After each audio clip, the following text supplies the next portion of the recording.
Hey guys, and welcome to another brand new video. In this video, we actually have some really crazy news when it comes to Ubisoft, where they just went and released up, or about to go release, depending on what time zone you're in, the brand new Assassin's Creed, which actually has had so far pretty good reviews. But part two of this is that we're actually now seeing a huge case now coming out from Ubisoft, where some really big executives are now actually been arrested in the company itself after a year-long investigation. Some kind of crazy news. Also, some pretty big news too as well when it comes to some other big game companies such as Sega, and as well even a bigger termination too from BioWare. Like, a lot of big stuff has been all around here, huge gaming drama, and we're going to talk about this. So I hope you guys will enjoy the video. Make sure you guys are subscribed with the notifications on. We have the Twitter and Twitch room down below, and of course we keep on mentioning the MetaQuest 3 pre-order that is linked down below, and the links in the description and comment section. Check those on out and leave a like if you guys would like, and of course we have all the other various links, and give me your thoughts and comments all down below. So first and foremost, let's go do some kind of nicer and cool easy news really quick, where Red Dead Redemption actually had a nice little update. In case you guys are curious, there's a 1.03 update,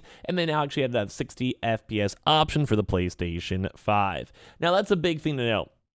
Mainly because it's just a good update, good vibe, the remaster, etc. It's a little bit on the controversial side, but 60 FPS should probably already happen in the first place. So you guys all know this actually is now brand new with a brand new patch. There's also meant to be a really big patch for Cyberpunk 2 coming out tomorrow as well, so keep that in the lookout in case you guys care. Now, some of the bigger stories, though, I want to go talk about this one is regards to Ubisoft. Now, as I mentioned, there has been the brand new Assassin's Creed. Funny enough, even in my homie Cam over here in the background, as I'm going and just watching in the first place, so big shout out to Cam as well. Always a pleasure to see him from the PS5 restocky days, my boy. But right now we've actually a chance to see some people check out Assassin's Creed Mirage. Good game, good vibes. It's kind of back in the return to the roots of the Assassin's Creed genre, which is good. But right now there's been a really big story coming out over here, as you guys can see, that former Ubisoft executives were arrested after very long stints of basically SH in the investigation has all been concluded. So and this is kind of big because right now a lot of folks are kind of hoping that Assassin's Creed is going to be a good game, kind of like a resurgence, especially with the kind of mediocre reviews in the prior games such as like Valhalla, etc.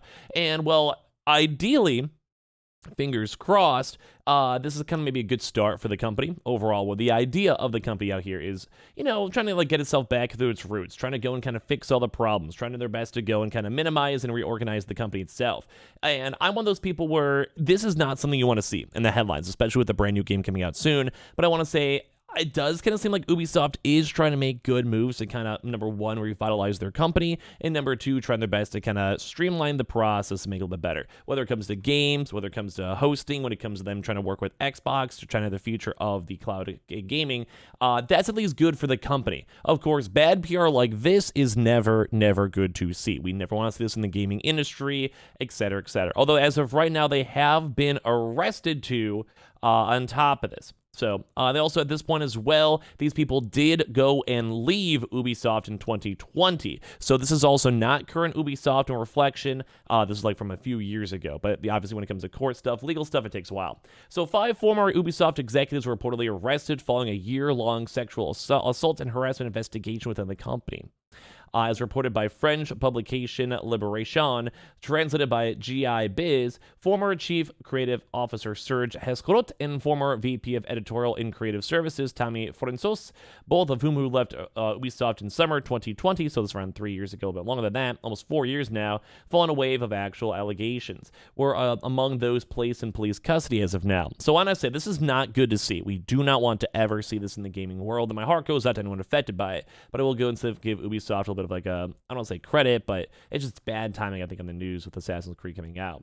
The case is being handled by the Public Prosecutor's Office in the Paris district of Bobigny after simultaneous complaints were made by the Solidarity's Information Q unit and 2 victims on their own behalf. Judicial police then collected testimonies from around 50 current and former employees, and the plaintiff's lawyer, Maud Beckers, told Libération the investigation reveals systemic sexual violence. When asked for comment by IGN, Ubisoft said Ubisoft has no knowledge of what has been shared and therefore cannot comment, and the allegations emerged after multiple Ubisoft departments and studios in 2020. Assassin's Creed Valhalla director Ashraf Ismaili was fired from the company, while a lot of these other folks too as well also stepped down, and it's kind of a bad thing to see these allegations. Like, we saw big stuff when it came to Activision and other various things, even like other bigger name companies, and I don't want to always say like the few people working there reflect the company well, but it's never good when multiple cases pop on in. Although this was many years ago, so it's not as I don't want to say it's not as bad, but at least in terms of like it's a little bit of a separation from the company itself, not to undermine it. So, others saying, I'm determined to make profound changes in order to improve and strengthen our corporate culture, Ubisoft co-founder and CEO Jez Gulmant said at the time. We already acted swiftly and firmly, announcing and introducing large-scale initiatives intended to transform our organization. Our overriding aim is ensuring that all Ubisoft employees have a safe and inclusive workplace environment. Now, it's crazy to go and see because some folks are saying that nothing has been changed so far, and they say they've also been strengthening the anti-harassment and non-discrimination policies, and as well also has brand new HR policies too on top of that, but they want to go make more improvement. So kind of crazy to see you're literally right before Assassin's Creed is coming out as well. Now, part 2 for even more kind of big, I don't want to say gaming drama because it's a little bit more like the serious side than the prior one. This one is also even more on the drama side, though, where there's apparently a huge game called Hyenas, which was apparently Sega's biggest budget game ever, like literal Sega themselves, with the new report claims. But with lack of total direction, they had no idea what was going on and spent a lot of money to make this game. So, new report has alleged that Hyenas, the recently canceled space set looter shooter from Creative Assembly, was Sega's biggest budget game ever that's also now been canceled. YouTube channel Valunda shared an eye-opening video on the recent cancellation with claims from anonymous developers detailing a total lack of direction around the game, with one contributor stating many members of the leadership team were asleep at the wheel, but they never seemed to lose their jobs. The same source noted an engine change and not committing to doing anything adventurous with the game were all part of Hyena's ultimate demise. So basically they're saying, hey, like we're making this game, we're working on this game, like we're basically like the actual people like developing it, making it, 3D modeling it, engineering it. And then the managers are like, yeah, we'll just make this. And they're like, no, this may not work that well. Why would you want to do this? I'll just do it. Like that type of management stuff. And it always kind of feels like middle managers are like one of the world's worst places to be in if you're not really doing your job, because you can kind of coast so well as long as your team is doing well or someone else picks up the slack. But basically, it's kind of crazy to go and see this. So another contributor said that the internal feedback in the game was poor, adding that it felt like Hyenas would melt into the background of an already saturated multiplayer shooter market as well. Especially if you have games like Call of Duty, Escape from Tarkov, or other various type of looter shooter type games, it's not really the best to go and see more options with it.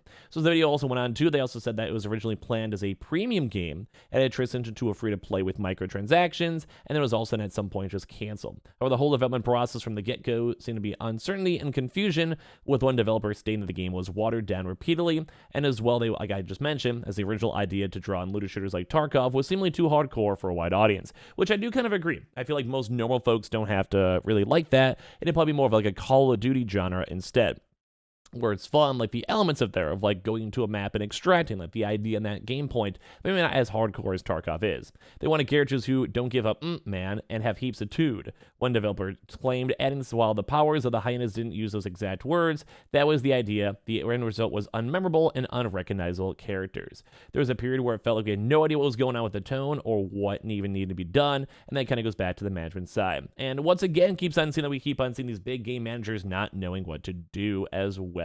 And last but not least, we even have even more bad gaming news too in the gaming industry from BioWare. We even terminated BioWare employees sue for better severances. Now, we've been seeing this drama, like you guys saw from the Ubisoft side, on the Sega side, now it's also been BioWare, some more on the EA side, I believe, where like they're now going to be trying to go and cause to get more money back. They terminated 50 employees too as well, and they said they had horrible tastes of termination. The Alberta courts have ordered at least 1 month of severance pay per year of service, with the full value of all benefits included. The severance that BioWare offered to these employees were significantly less than this amount. Several of these ex-employees attempted to negotiate with BioWare for adequate severance, and BioWare even want to even consider it. So now we're also having people like being harassed, or having these big game people not even knowing what to do, and now it's a separate one where people don't even get their actual like right dues after being terminated.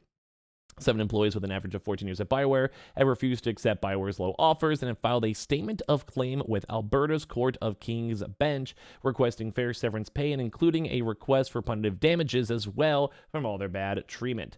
In light of the numerous recent industry layoffs and the fact that BioWare's NDAs prevent us from showing any of our recent work on Dragon Age Dreadwolf in our portfolios, we are very concerned about the difficulty many of us will be having finding work as the holiday season approaches. Which makes sense. A lot of folks are sad. They want to make sure that they have, like, you know, jobs. They want to make sure that they're good. And we have been seeing a lot of layoffs. Like, look at Sony, even did one yesterday, or Microsoft, or all these other various companies like Team 17. Like, just a lot of these companies are doing not so well. So I get their complaints. They're just trying to find and make sure their jobs are good, and they want to have a good severance pay from the company themselves. So a lot of just drama all throughout today. So give me your thoughts and comments down below. Make sure you guys are subscribed with the notifications on. We have the Twitter and Twitch link down below. And of course, check out the Best Buy link for the pre-orders on the MetaQuest 3. All available now with a bunch of really cool sign-up bonuses in the comment section and description of the video. Appreciate you guys all for watching. I do one more quick one after today.